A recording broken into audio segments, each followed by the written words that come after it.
everyone, in this video I'm going to talk about the X-linked dominant pedigree.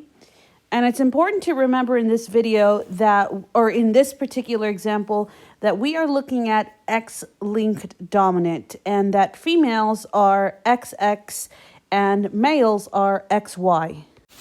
And in these examples, I'm going to use an X with a mark through it to indicate that this is an affected person. Now, even though females have 2 copies of the X chromosome, all they need is one of them with the mutation in order to show the disease. So females can be heterozygous, but they will be heterozygous affected. Males, since they only have 1 X chromosome, they will not be heterozygous or homozygous for the condition. If they have it, if they have the affected X chromosome, they will have the affected condition. So let's take a look at this tree and trace the pattern of the X-linked dominant condition. So starting with number 1, I know that that individual is affected, so I'm going to go ahead and put the X chromosome with the mark. And since the male is unaffected, I'm going to put his X chromosome unmarked. Now, since the male is represented with the square, then this is XY.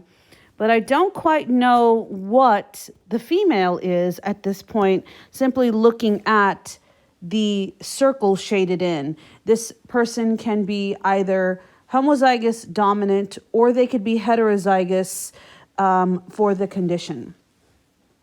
So when we look at the affected children, we need to trace or keep in mind that each of these children is going to inherit at least 1 copy of the X from their mother.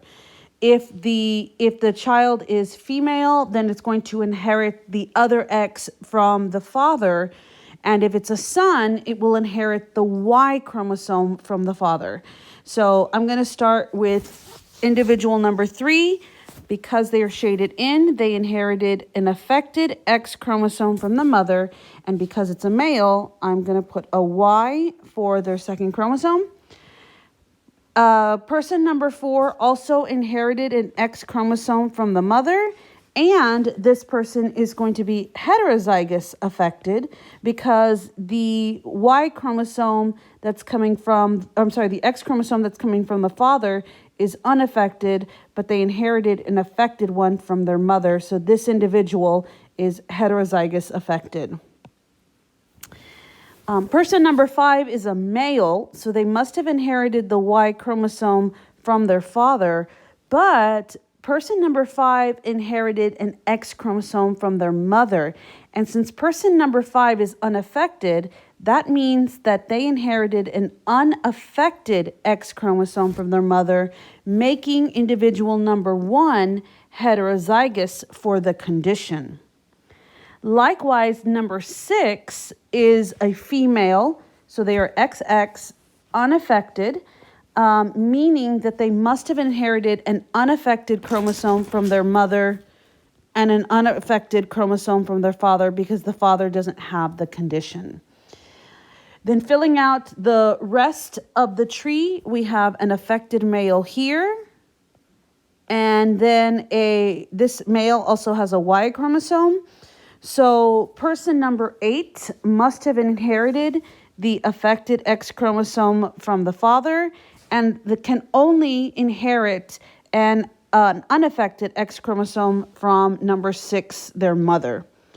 Individual number 9 inherited 1 unaffected X chromosome from their mother, and because they are male, they're going to inherit the Y chromosome from the father, not the X chromosome, because then that individual would be female.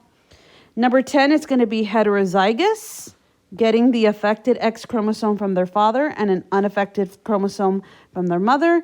And then individual number 11 is going to inherit the X chromosome from the mother and can only inherit, because he's a son, can only inherit the Y chromosome from the father. I hope this video was helpful. Thanks for watching. Bye.